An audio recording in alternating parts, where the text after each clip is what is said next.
Hello everyone, welcome back to my channel. So hope so you are doing great for your NORCET preparation. So today is our research topic. So research से जो important MCQ आ सकता है वो मैंने cover किया आज के topic में. So देखो जो हमारे नॉन नर्सिंग अगर हम सब्जेक्ट्स की बात करें तो एक हमारा इम्पोर्टेंट है दैट इज एक रिसर्च, मैनेजमेंट और एजुकेशन.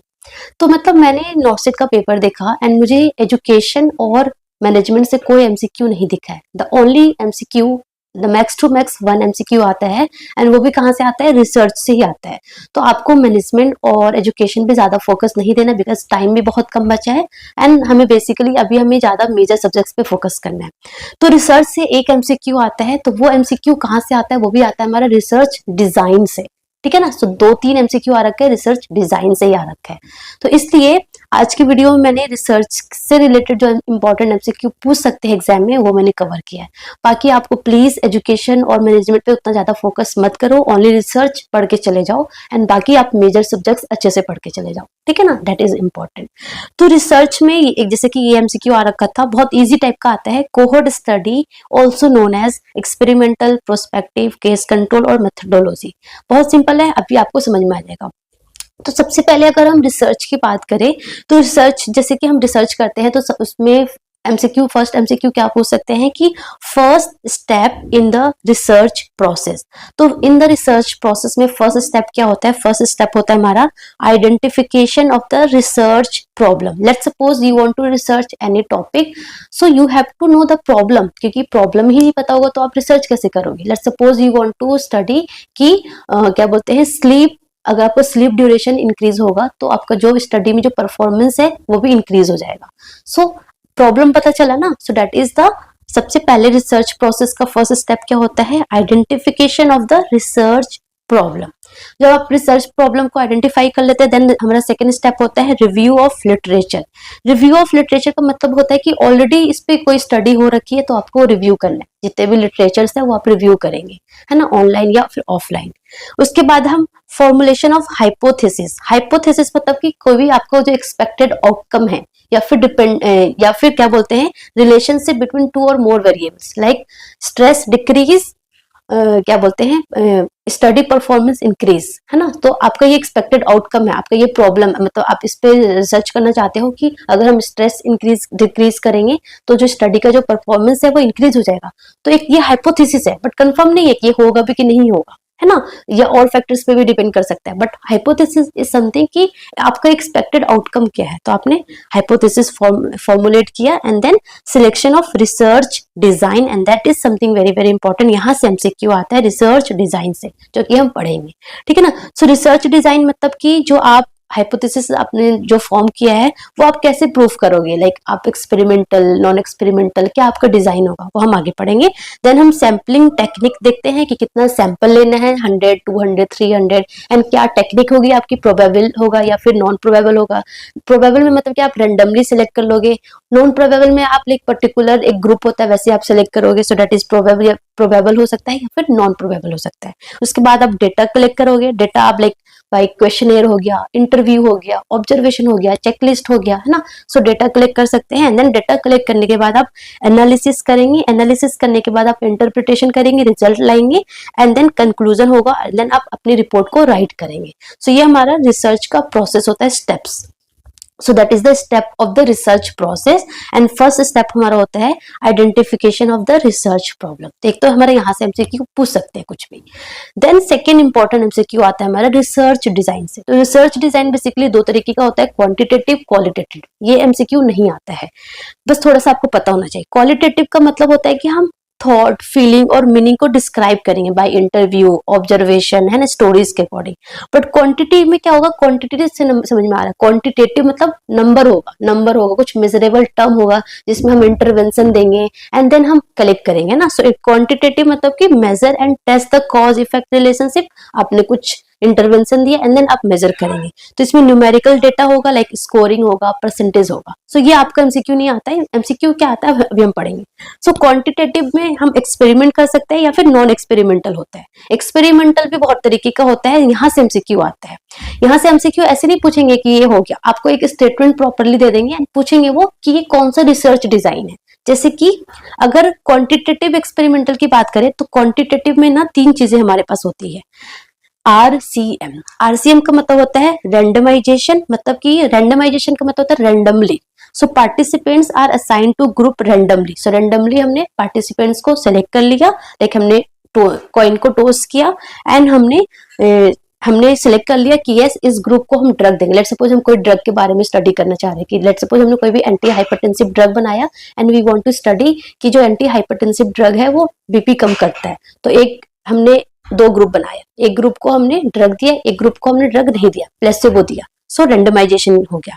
सेकंड होता है मैनिपुलेशन। मैनिपुलेशन मतलब कि हम इंटरवेंशन देंगे, मैनिपुलेट करेंगे, है ना। तो रिसर्चर चेंजेस और apply something to see its effect. तो मतलब कि कुछ ट्रीटमेंट देना, कुछ इंटरवेंशन देना, दैट इज द मैनिपुलेशन। और कंट्रोल क्या होता है? एक कंपैरिजन ग्रुप होता है जो कि हम कंपेयर कर पाए, that is the control. So randomization, manipulation और कंट्रोल।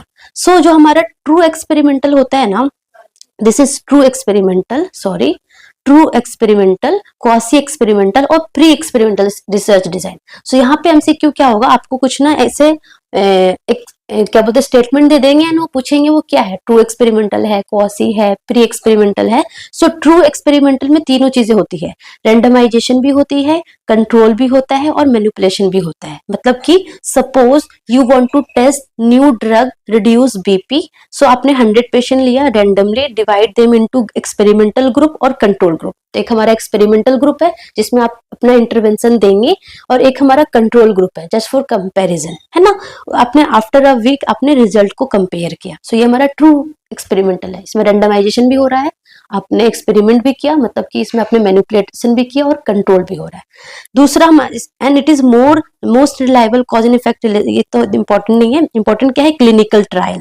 सो क्लिनिकल ट्रायल कहाँ आता है हमारा? ट्रू एक्सपेरिमेंटल में आता है।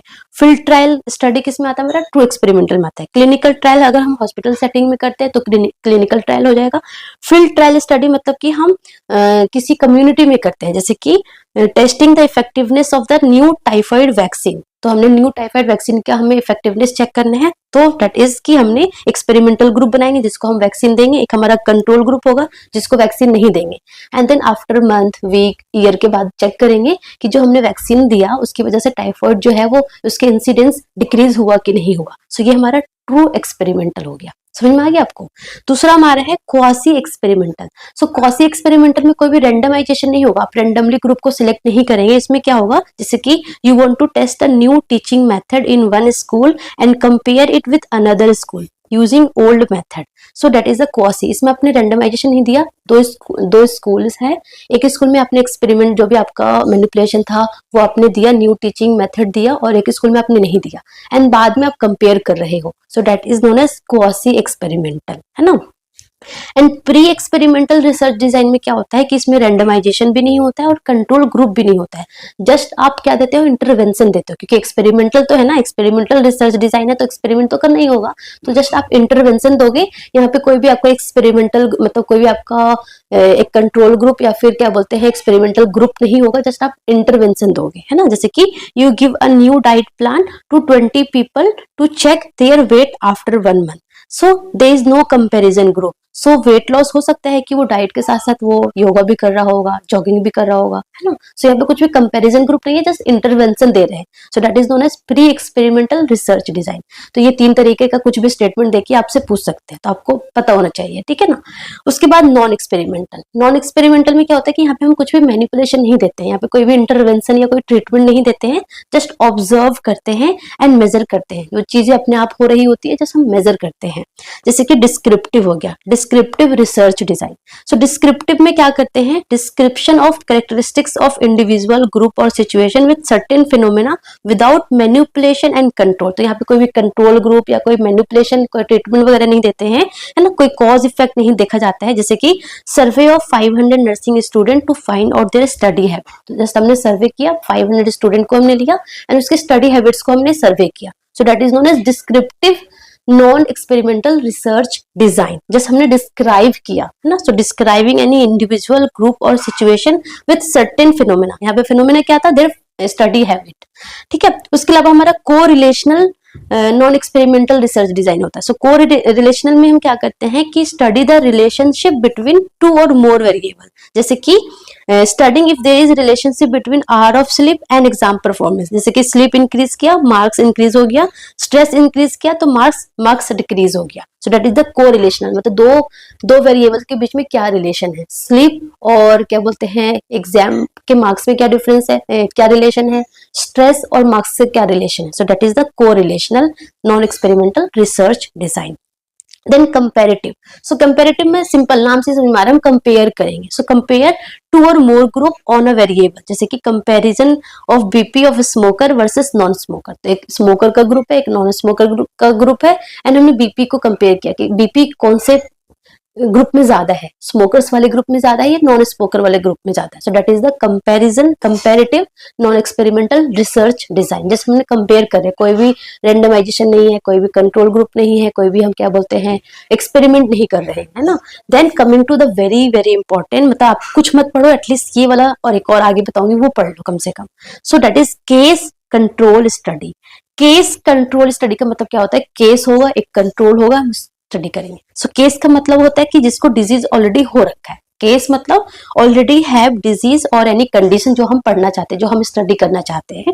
कंट्रोल मतलब कि हु डोंट हैव डिजीज, जो हम कंपेयर के लिए रखेंगे, है ना, रेफरेंस के लिए रखेंगे। तो केस मतलब जिसको डिजीज है, वो कंडीशन है जो हम स्टडी करना चाहते हैं। कंट्रोल जिसको वो डिजीज कंडीशन नहीं है, ठीक है ना। So it is observational analytical study. इसमें जो एक्सपोजर एंड आउटकम है ना, that is occurred before start of study, that is very very important. तो देखो जैसे कि एक पॉपुलेशन है, हमने अभी लिया है, टुडे इज मार्च, है ना, अप्रैल। सो अप्रैल 2026 में हमने पॉपुलेशन लिया, उस पॉपुलेशन में हमारा एक केस ग्रुप है, एक हमारा कंट्रोल ग्रुप है। जैसे कि सपोज हम टेस्ट करना चाहते हैं लंग कैंसर और स्मोकिंग, है ना, तो एक हमारा लंग कैंसर का पेशेंट है, एक हमारा लंग कैंसर का पेशेंट नहीं है, तो केस में कौन सा हो गया, लंग कैंसर वाला पेशेंट हो गया। सो हम उसमें by historical data past record से हम पता करेंगे कि इसमें like expose and non expose, मतलब कौन स्मोकिंग करता था एंड कौन स्मोकिंग नहीं करता था, है ना। तो हमारा स्मोकर और नॉन स्मोकर, तो एक्सपोज और नॉन एक्सपोज, एंड उसमें ये डिजीज हुआ। And same wise control group में जिसको डिजीज नहीं है, उसमें भी हम चेक करेंगे कि किसको कौन कौन एक्सपोज था, मतलब कौन कौन स्मोकिंग करता था एंड कौन कौन स्मोकिंग नहीं करता था। सो ये जो स्टडी है ना, केस कंट्रोल स्टडी, इसमें जो एक्सपोजर है और जो आउटकम है वो ऑलरेडी हो गया है, ऑलरेडी उसने स्मोकिंग कर लिया है, ऑलरेडी लंग कैंसर हो गया है ना, before start the study. So it is proceeding from the backward from effect to cause, already effect हो गया, लंग कैंसर ऑलरेडी हो गया है ना। सो इफेक्ट से कॉज की तरफ जा रहे हैं कि क्या smoking can cause lung cancer, तो लंग कैंसर हो गया एंड हम इफेक्ट की कॉज की तरफ जा रहे हैं, इफेक्ट से कॉज की तरफ जाते हैं, बैकवर्ड में जाते हैं, that is the important point, है ना। So it is effect to cause में जाते हैं, डिजीज टू रिस्क फैक्टर की तरफ जाते हैं, very very important, already disease हो गया और हम रिस्क फैक्टर फाइंड करने की क्या क्या उसका रिस्क फैक्टर था। आउटकम टू एक्सपोजर की तरफ जाते हैं, आउटकम हो गया क्या क्या एक्सपोजर था, compare disease versus non disease, है ना। जैसे केस हो गया 100 लंग कैंसर, कंट्रोल हो गया 100 without lung cancer, look back at smoking history to see smoking is linked with cancer और not. So that is also known as retrospective और backward study. कौन, case control study, that is very very important. इसमें बहुत तरीके का MCQ बन सकता है, ये सारा इंपॉर्टेंट पॉइंट है इसमें, ठीक है ना। सो ये आपको पता होना चाहिए। Okay, coming to the second important, that is the cohort study. देखो जो मैं रिसर्च डिजाइन पढ़ा रही हूँ, that is all the important point जो एग्जाम में आ सकता है, बट अगर आपके पास टाइम नहीं है, आप बहुत ज्यादा फ्रस्ट्रेटेड हो, स्ट्रेस में हो, कितना सारा कैसे पढ़ूं, तो आप बस केस कंट्रोल और कोहोर्ट एटलीस्ट पढ़ के चले जाओ, ठीक है ना। कोहर्ट स्टडी का मतलब क्या होता है, कोहर्ट का मतलब होता है एक ग्रुप, जैसे कि लेट्स सपोज आप नर्सिंग ऑफिसर बन गए, आपने लेट्स सपोज आपने 1 नवंबर को ज्वाइन किया। सो 1 नवंबर को जितने लोग ज्वाइन करेंगे ना, उनका एक कोहर्ट होगा, है ना। सो दैट इज मतलब कॉमन कैरेक्टर जो शेयर करते हैं उसको हम कोहर्ट बोलते हैं, ना। So cohort is the group of individual who share the common characteristics, जैसे कि 1 जुलाई को जो बॉर्न हुए, सो एक कॉमन कैरेक्टर हो गया, so that is the cohort. So ये भी हमारा ऑब्जर्वेशनल एनालिटिकल स्टडी है। सो इसमें क्या है, cohort have to be free from disease at the time of start of study. So case control में क्या था कि ऑलरेडी केस था, ऑलरेडी डिजीज था, बट यहाँ पे डिजीज नहीं है, मतलब कि वो क्या था, वो हम रेट्रोस्पेक्टिव जा रहे थे, बैकवर्ड जा रहे थे, बट यहाँ पे बैकवर्ड नहीं जाएंगे. It provide the evidence to support existence of an association between exposure and outcome. So इसमें both expose and non expose group should equally susceptible to disease under study. इसमें क्या है कि एक हमने कोहर्ट बनाया 2025 है ना. सो एक हमने कोहर्ट बनाया, उसमें हम एक एक्सपोज्ड पर्सन लेंगे, एक नॉन एक्सपोज लेंगे, मतलब एक स्मोकर ग्रुप लिया और एक हमारा नॉन स्मोकर ग्रुप लिया. उसके बाद हम कुछ टाइम तक स्टडी करेंगे एंड देन हम देखेंगे किसमें डिजीज हुआ है, किसमें लंग कैंसर हुआ है, किसमें लंग कैंसर नहीं हुआ, तो हम रेट को कंपेयर करेंगे. ठीक है ना. ऐसे ही हम नॉन स्मोकर वाला ग्रुप लेंगे, उसमें हम देखेंगे किसको लंग कैंसर हुआ है एंड किनको लंग कैंसर नहीं हुआ है. सो हमने 2025 में लेट सपोज हमने स्टडी किया एंड 2027 में हमने रिजल्ट को कंपेयर किया. सो ये हमारा प्रेजेंट से स्टार्ट करेंगे और फ्यूचर में जाएगा, है ना. So it is moving forward. वो हमारा केस कंट्रोल बैकवर्ड जा रहा था, रेट्रोस्पेक्टिव जा रहा था, बट ये हमारा फॉरवर्ड जाएगा. It compare expose and non expose group. तो ये इंसिडेंस स्टडी बताता है, कॉज टू इफेक्ट की तरफ हम जाते हैं, एक्सपोजर टू आउटकम की तरफ जाता है, मतलब रिस्क फैक्टर टू डिजीज की तरफ जाता है. सो ये हमारा फॉरवर्ड डायरेक्शन में जाता है. सो ये आपको सारे इंपॉर्टेंट पॉइंट आपको कोहर्ट और केस कंट्रोल के बारे में पता होना चाहिए. ठीक है ना. ये हो गया. तो केस कंट्रोल में क्या है कि start with disease, look back to exposure. But cohort में क्या है, start with exposure, follow to see the disease होता है कि नहीं होता है. हमने स्मोकर पेशेंट को लिया and then we are checking कि इस पे लंग कैंसर होता है कि नहीं होता है. बट इन केस कंट्रोल में क्या है, लंग कैंसर का पेशेंट है, उसमें हम पास हिस्ट्री से डिसाइड देख रहे हैं कि उसने स्मोकिंग किया था कि नहीं किया था. सो that is the case control and cohort study. ठीक है. उसके बाद ये भी इंपॉर्टेंट है, third is also very important, cross sectional study. Cross sectional में क्या होता है कि collect the data on exposure and outcome simultaneously. इसमें क्या हो रहा है कि हम 1 2 3 4 5 साल तक ये स्टडी करते जा रहे हैं, बट यहाँ पे क्रॉस सेक्शनल स्टडी में हम साइमल्टेनियसली सब कुछ कर रहे हैं. साइमल्टेनियसली हम डेटा और एक्सपोजर आउटकम सबको साइमल्टेनियसली हम क्या बोलते हैं, डेटा कलेक्ट कर रहे हैं. तो इसमें क्या है, जैसे कि एग्जाम्पल इज इंपॉर्टेंट, क्योंकि आपको ऐसे कोई डेफिनेशन वगैरह नहीं पूछेंगे एग्जाम में. आपको एक स्टेटमेंट दे देंगे और वो पूछेंगे कि ये कौन सी स्टडी है, केस कंट्रोल है, कोहर्ट है, क्रॉस सेक्शनल है ना. सो ऐसे पूछेंगे. So a survey on prevalence of anaemia among 500 adolescence girl in a city at one point in time and researcher check haemoglobin and dietary habit at the same time. देखो यहाँ पे क्या हुआ कि 500 एडोलेसेंस को लिया एंड उसमें हमने डाइटरी हैबिट्स वगैरह देखा, है ना. एंड देन चेक कर रहे हैं कि जो 500 जो अनीमिक बच्चा है उसमें क्या है, वो अच्छे से डाइट नहीं लेते थे, क्या नहीं लेते. तो एट द सेम टाइम हमने सब कुछ चेक कर लिया, है ना. सो ऐसे लॉन्ग टाइम तक नहीं देख रहे, एट द सेम टाइम हम आउटकम भी देख रहे हैं एंड जो रिजल्ट है वो भी देख रहे हैं. So that is the cross sectional study. So population studied at one time, वहां पे एक लॉन्गर टाइम तक स्टडी करेंगे, बट यहाँ पे क्रॉस सेक्शनल में एक वन टाइम पे स्टडी करेंगे. Exposure plus outcome measured together at the present time. That is the important line जो कि आपको क्रॉस सेक्शनल स्टडी में याद करना है. ठीक है. तो ये हमने क्वांटिटेटिव का पढ़ लिया, quantitative experimental, that is true experimental, quasi experimental और प्री एक्सपेरिमेंटल. एंड देन हमने नॉन एक्सपेरिमेंटल में हमने डिस्क्रिप्टिव पढ़ लिया, कंपैरेटिव पढ़ लिया, कोरिलेशनल पढ़ लिया, case control very important, cohort is very important and cross sectional study is very important. Coming to qualitative. So qualitative में हमने क्या पढ़ा था कि इसमें हम कुछ इंटरवेंशन वगैरह नहीं देंगे, जस्ट मेजर करेंगे, है ना. सो इसमें लाइक हमारा एथनोग्राफी होता है. इसमें जैसे कि एथनोग्राफी, एथनो मतलब कल्चर को स्टडी करना.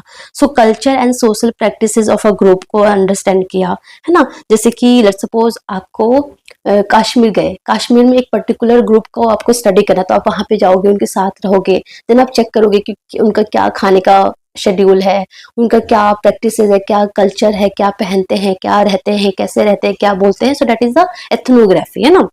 So deeply understand the lifestyle, belief, behavior of cultural or social group. So researcher lives in the tribal village to study their health practices and the rituals. So that is known as ethnography. बहुत simple है. So, यहाँ से MCQ इतना मैंने देखा नहीं अभी तक, बट थोड़ा सा आपको पता होना चाहिए. बहुत सिंपल है, याद हो जाएगा.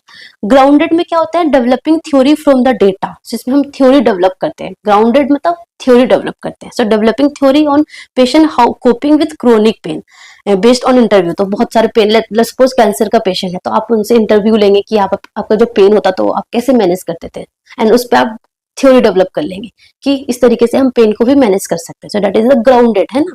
फेनोमेनोलॉजिकल में क्या होता है, फेनोमेनोलॉजिकल मतलब live experience of the people, studying the experience of mother living with the postpartum depression, है ना. सो लाइव एक्सपीरियंस लेंगे तो या फिर पोस्टपार्टम जो डिप्रेशन होता है उसको आपने कैसे कोप अप किया। सो फिनोमिनोलॉजी, कोई भी फिनोमिना को स्टडी करना है ना। केस स्टडी मतलब कि detail study of case in depth, like person, group, event और सिचुएशन, लाइक कि one patient who recovered usually from the cancer, तो उसका केस स्टडी करना, डीपली स्टडी करना। So that is a case study. Historical research, understand how past experience influence the present and future, like studying historical document about nursing practices of Florence Nightingale. So that is, so ये हमारे इतने important नहीं है, just आपको एक definition थोड़ा पता होना चाहिए, नहीं भी चलेगा चलेगा, तो इतना मैंने आज तक ये एमसीक्यू आया नहीं है। Important is cross sectional, case control, cohort, and अगर आप ये सारा कर सकते हो तो ये भी इंपॉर्टेंट, ये भी समझ में आ जाएगा, बट ये बहुत इजी है। तो इंपॉर्टेंट इज केस कंट्रोल बहुत इंपॉर्टेंट है, कोहर्ट बहुत इंपॉर्टेंट है, और क्रॉस सेक्शनल तो बहुत ही ज्यादा इंपॉर्टेंट है, ठीक है ना, क्योंकि ये से एमसीक्यू बार बार आता है, ठीक है ना। सो और ये हमारा रिसर्च प्रोसेस का जो स्टेप्स है वो भी इंपॉर्टेंट है, ठीक है। तो cohort study also known as experimental, prospective, case control, methodology, तो क्या होगा आंसर प्रोस्पेक्टिव, ठीक है। ऐसे इस तरीके का एमसीक्यू होता है।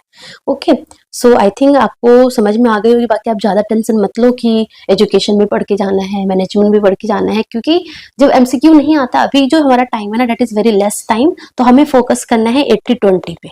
80-20 is not like 80-20 of NORCET, that is की 20 जो हमारा 80% जो एमसीक्यू है that comes from the 20% important topic. So हमें अभी 20% इंपॉर्टेंट टॉपिक पे ज्यादा फोकस करना है, ठीक है ना। So that's all about today, and please do multiple revisions, अच्छे से रिवीजन करो, एमसीक्यू प्रैक्टिस करो प्रॉपरली। न्यू थिंग्स को ज्यादा ऐड मत करो कि न्यू टॉपिक आप ऐड कर रहे हो। जो इम्पोर्टेंट टॉपिक है उसको जस्ट अच्छे से रिवाइज करो। जैसे कि कुछ इंपॉर्टेंट टॉपिक है वो आपने पढ़ा ही नहीं है, एंड उससे 100% श्योर है कि एमसीक्यू आने ही आना है, जैसे कि ईसीजी हो गया, एबीजी हो गया, तो वो टॉपिक तो आपको पढ़ना है।